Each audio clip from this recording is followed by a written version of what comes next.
with our candid combos. Today we are running a little bit late. I was having some tech issues, but that's all good. I'm Cheree Sauer. I own Success Without Sacrifice along with my business partner, Tara Dove, who is not on with us today. And we just have really authentic conversations.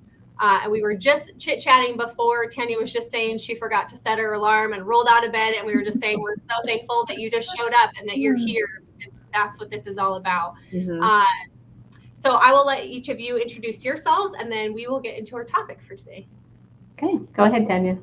I'm Tanya Goodall-Smith, owner of Work Story Creative, and we help service businesses and personal brands brand themselves to look amazing and be authentic. And she does. She does make people look amazing. And she's got an awesome book about branding and the Introvert's Guide to Branding that my daughter is actually reading for her college branding class. That is so awesome. I would love for her to take a picture and post it on social media or something. Yeah, I will tell her that. I just was messaging with her this morning, but she loves it. It's great. Cool. And I am Misty Springer from Misty Springer Coaching, and I use really deep belief work to bypass those limiting beliefs that keep us stuck and not showing up as our most authentic and best self. And so we got to move through those, not just in our mind, but in our body and our heart as well. So I use somatic coaching to dig into the deep stuff, get to the source of what's holding us back. So good. And on that topic of what's holding us back, so we are hosting our first aligned gathering tomorrow evening in Spokane, Washington, 6:30 p.m. to 8:30 p.m. Pacific Standard Time. And really the whole point of that is to bring women together, help us to really unlock our authentic selves, to build deeper relationships and friendships. And I posted about this yesterday, and I was thinking about this of why is it so hard for us as grown women to develop friendships? Like, it's easy as we're younger. And then I feel like as we get older, either we lose friendships or we have harder time building friendships. For me, at least anyway, that's the truth for me. And also as a coach, I have a hard time defining a friend and a coach. And so if somebody's going through something, my natural reaction is to coach them, when that's not always what I need to do. I just need to listen and be there. And so that's something that's a little bit tricky for me. But I know for me personally, as I've been thinking about this over the years, is it's really past experiences that have made it harder for me to build friendships and to build that trust. And because of, whether it's Mean Girls, I never experienced Mean Girls. I know other people have. It wasn't that for me. It was more like not getting invited to a certain birthday party or what people say, or sometimes what they don't say as well plays into that. And so I think there's a lot of interesting dynamics in this. And also I know junior high, it's we start analyzing who are we and how do we fit in with other groups or with the world. And so we start to, I think, change ourselves and try to adapt and fit in. And then we get into our 30s and 40s and it's well, who am I? And how do I want to show up in the world and around other people? So I just wanted to start with that and open up that topic. And Misty, Tanya, you guys can give kind of your feedback of what you feel with this. But we really want this aligned gathering to be a time and a space for people to come and feel safe and comfortable to be themselves, to be open and authentic and vulnerable. And vulnerability is hard, especially if you have been hurt in the past. Yeah, I can speak to that. Oh, so many thoughts going through my mind on this, because sometimes it feels like junior high school was 7 years, 5, 6 years of our life, but it feels like it defines so much of who we are and how we see and view the world. And that actually makes perfect sense when you're looking through the lens of beliefs, because our beliefs are formed through patterns of protection, the way that we protect ourselves from getting hurt again. And how many of us have felt that hurt and trying to figure out who we are in that junior high and high school year, in those formative years. Even before that, a lot of the work that I do for myself, with my clients, is about what were those patterns and the ways that we see the world that we're just repeating over and over and over again because we're trying not to get hurt. And I think for me, there's still that question.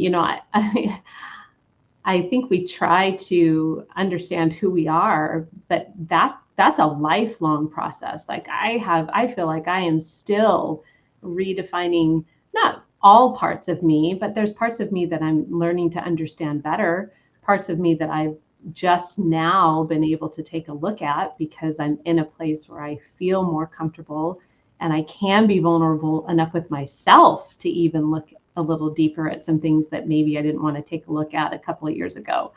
I saw a great quote this morning that said, it wasn't triggers, he used another word, but basically it is the things that annoy us about other people that are our greatest teachers about ourselves.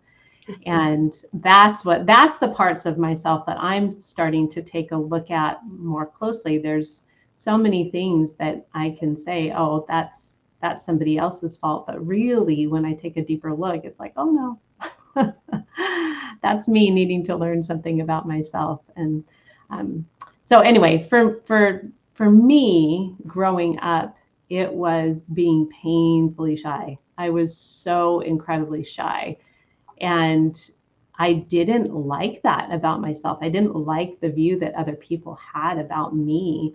And so it's really interesting to kind of walk through this process of discovering who I am. Who do I want to be? Not what other people think I should be, or what I'm trying to people please or be something for somebody else, but who is it that I want to be? And that's a really powerful and vulnerable place to be with ourselves, and it takes practice. And I think that's what I'm excited about with these aligned gatherings, is it just gives us the opportunity to practice getting to know ourselves. Yeah, so good. I have a couple things I want to piggyback on that, but Tanya, I wanted you to go first. Sure. I mean, this is a big struggle for me. I feel like one benefit of my business is it's a social outlet for me, but like I make friends with all my clients and my coaches and, like you guys, like we don't really, we haven't been each other. Well, actually, Misty, you were my coach. But it's a very arm's length friendship, like I feel like I can't get too close to anybody that I'm involved with as a business because I've had it go wrong in the past. And as in middle school, I had a best friend and that's all I needed. Like as an introvert, that's kind of common. Like just need one good friend, right? But then we moved and never really heard from them again. And then as a young married couple, I had a best friend that lived next door. And then again, we moved. She doesn't correspond at all, and then I've had gotten really close to somebody. They always seem to move or we move. And it's painful because I'm like, my friend's gone now. And, or I put a lot of work into the relationship and it's not reciprocated, or there's some trust issues for me around having a really close friend. And so, I really love this topic. I feel like it's a need, but on the other hand, I'm so busy with my kids, and a business. I feel like I've had to choose, is having friends really important to me? Because you can only pick, 3. Do I want to exercise or have a friend? So those are just some of my thoughts around. I mean, I could go back into my childhood and look at some traumas and stuff. But I like Misty's perspective of maybe that doesn't matter. Let's just move forward with what do we want? Who do we want to be? And then is a friend, really good friends, important as part of that or not? I don't know. Yeah, I've heard this. I've heard this topic a lot on different podcasts of business women, especially having a hard time with the friendships because it's we're juggling families and we're juggling our business and we're also trying to take care of ourselves. And so there's a lot. And I personally like value the friendships where I feel like we can come together and we can like talk like no time has passed, even if we're not in contact every single week. And so I think part of it is like, what does friendship look like for you? And understanding that like people get busy and, you know, stuff happens and it's a two-way street. Like we both have to communicate, you know, back and forth to maintain those friendships. But I think, so a couple things, like Misty, you had said like the people pleasing, like who do other people want me to be? And I see this show up for a lot of people with burnout, because, you know, whether it's in friendships or running your business or whatever it is, that people pleasing of trying to keep up with other people's expectations or, you know, what they want you to do. And so it's that like, if I say no, they're not going to like me. And, you know, I think, you know, that really stems from like, we've had to learn how do we like adapt and get along, especially in junior high and high school where there's a lot of drama and, you know, different things like that. And so I think like Tanya, what you were just saying, does it matter? Is it something that is important to me? And I think that's like number one question, right? Is it important to you? Is it something that you need in your life? We all need deep relationships, but I think that like the definition of a friendship, but for me, I think it comes back to like the vulnerability piece of, because if we're not, Miss, you had said, I have to learn how to be like vulnerable with myself, because if we can't be vulnerable with ourselves, then we can't be vulnerable with other people. And it's like, what is that learning? What is that wall that we can, you know, let down some of those walls, and how much are we allowing people to come in and trust and see the true us? Because they might not like it, and that's a scary place to be. And so, and I think too, like, not everybody is going to get along or be friends, and that's okay. Like, we're going to connect with other people different than we do with others. And so it is a fine line, but I think in order, to me, it like really comes back to the vulnerability piece, being vulnerable with ourselves and being vulnerable with the people around us, because when we can't be vulnerable, we hold all the burdens on our own shoulders, and we don't know how to ask for help, or we don't feel like we can ask for help when we are struggling. And I think especially as business owners, this does become hard. Like Tanya, you were saying, like there's a fine line between like, how do I, like, clients and friends. And that does get a little sticky and can be hard of like, what's the, like, how do I know if I'm in friend mode, or how do I know if I'm coach mode, or, you know, for you, like, you know, photographer and branding. And so that does get tricky. And also like being vulnerable as business owners, because if we're talking about the struggles, then it's like, oh my gosh, they're not going to trust me to service them, right? If they know that I'm struggling with these things. So there's a lot of moving pieces, I feel like, that play into this. But I think at the end of the day, when we get to come together, and I just think about like the retreats that we've done, and people come in with these walls up, and by the end, the transformation that people have just, it just like, it's makes me emotional, because it's incredible what can happen just over like even a night. Our last retreat was just one night, and like in 2 nights or longer, it's incredible to see the walls that come down off of people, especially with business owners, because I think we're really good at holding our walls up and keeping it all together.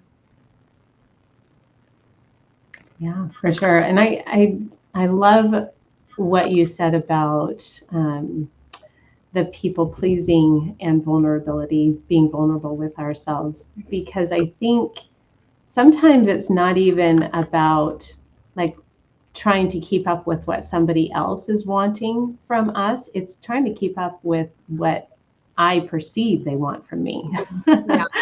You know, and that's where getting to know ourselves is so powerful, is that when I can be clear on what I want and where my value lies, that's where I can take that step forward with clarity and calm confidence. It's not about what somebody else is expecting or what I think that they are expecting, or trying to keep up because I'm comparing. It's just saying, no, this is the best next step for me. But that's been a process for me to step back. I remember when I first started, I shared this a long time ago, Cheree, is that it started with me just recognizing when I needed to go to the bathroom. Like I had been so inundated with taking care of everybody else that I wasn't even aware of my own physical needs in that area of my life. It was like, no, I'll just wait till I get one more thing done. I get one more thing picked up, or but really truly expanding that self-compassion container and asking myself the question, what do I want, was really hard and really powerful. And I think, like Tanya said, sometimes we have to ask ourselves, what is the type of friendship that I want? Because I do believe we all need it. Love, safety, and belonging are the three basic needs of all human beings. So we do have that need to belong, to connect, and to have that friendship. But what does that look like? And who are the people, instead of just collecting friends or just being in a business and having superficial friends?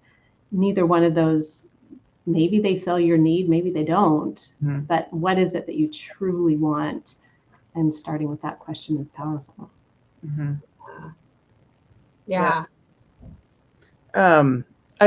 We're all women of faith, so I can share this.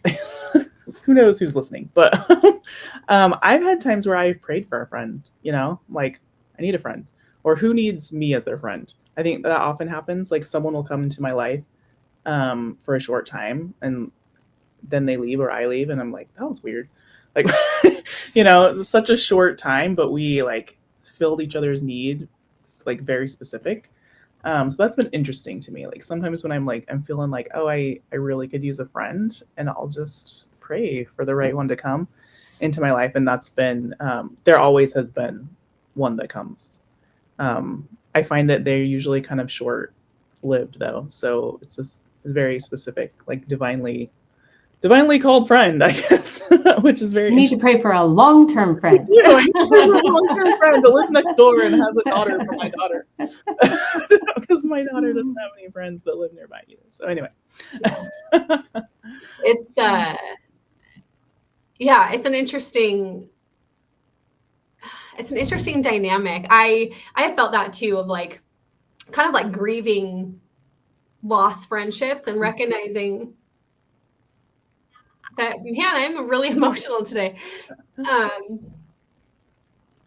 Just recognizing that, Tanya, of like they were in our life for a short period of time for a specific reason. And I've seen this like throughout, whether it's workplaces that I've worked, and I feel like wherever I am, like my friends are there. So like if, it used to be like I worked and all my friends were at work, and then you leave, just like you were saying, Tanya, you move away, and distance separates you. It's hard to build, it's hard to maintain friendships when you're far away and there's distance. Especially like these days, because people don't talk on the phone. I don't like talking on the phone. I'm more of like a text message, Voxer kind of person. And so it's and it's an interesting dynamic of like how recognizing like people may only be in our lives for a short time, and like whether that's we needed them or they needed us or both, I think is really valuable to identify of, I don't necessarily have words, but I like that you said that, Tanya, because I've noticed that too in my own life of like, this was a really important friendship at that time, and now it's not, and that's okay. And we have to be able to move on and shift from that. Right. Yeah. No, I'm so emotional today. Like, hopefully, this is an emotional topic. Like, especially looking back to your past, like, things that hurt. Like losing a friend. But I grew up too really close to my siblings. Like my sister is my best friend, but she lives in Texas. So, and her kids are the same age as my kids. Like they lived in Spokane for like a year and a half, and it was the best. Like. And when I still haven't forgiven her for moving. Why did you move to the other side of the planet? So I think that's interesting too, right? Like my mom used to say, like, friends will come and go, but if you treat your siblings well, they will be there for you forever, So for me, that, I always had my siblings filling that need of, like, they're the ones I call. They're the ones that we have a WhatsApp thread, where we're always chatting. So I guess it just depends. What are your needs? Do you not have that with someone? Your friend can be your sibling or your mom or your husband. My husband doesn't have any friends. Like, but I think it can be different for men. So, well, and what I'm finding too is I definitely have the oldest kids here. I have married kids, and most of my kids are out of the house. And I just spent a weekend in DC with my 3 kids. One is in Thailand, so he wasn't there. But, that was the most fun I have had in months. And that's another dynamic that I'm navigating right now. Right. It's like, not only am I trying to make time for my business and myself and my marriage and my extended family, like when my mom was sick, that was like spread so thin. But now it's like the people I want to be with the most are my kids, because they're fun. We have so much fun together. And that, it used to be my siblings that filled that need, and they still do. I love getting together with my siblings, and that is truly the place where I can just pick right back up. But it's like it doesn't get less. It's like we're just like adding more. And now I'm navigating a daughter-in-law and how to become friends with the daughter-in-law, and that's a whole new territory. So I mean, she is just the most fantastic and amazing human being on the earth, and she's just the best for my son. And it's a new relationship. We're both navigating. She's never had a mother-in-law before. I've never had a daughter-in-law before. So how do we do this? I don't know. Yeah. So I've talked to my mom about this a lot too.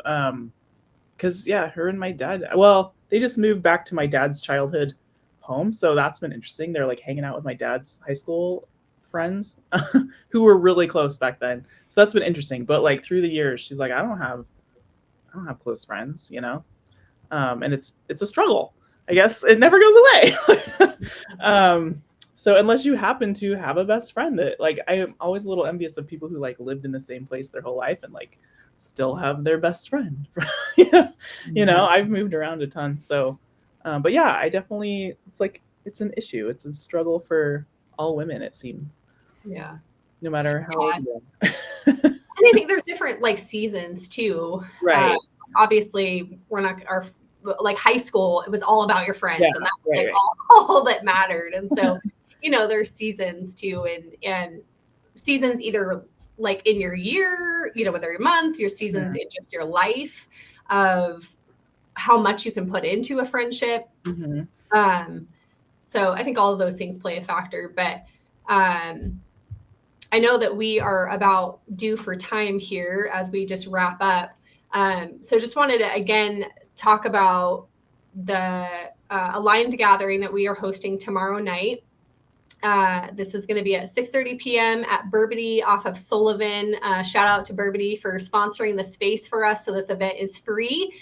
We are going to come together. And Misty, I know you have a few ideas of kind of what you're thinking. So if you want to talk about that, of kind of what people can expect when they come. Yeah, we talked about having a safe place to practice being authentic and aligned, and asking ourselves the question, what do we want? And oftentimes we don't give ourselves the space to explore that at all. We are so busy just keeping up with one thing after another that we really don't give ourselves time to really look at, what is it that I want? What does make me feel alive? What does make me feel lit up? When have I felt powerful? Those are questions that are really powerful, because success leaves clues, and it can help us to get to know ourselves a little bit better so that we can show up authentically. You can't show up authentically if you don't know yourself.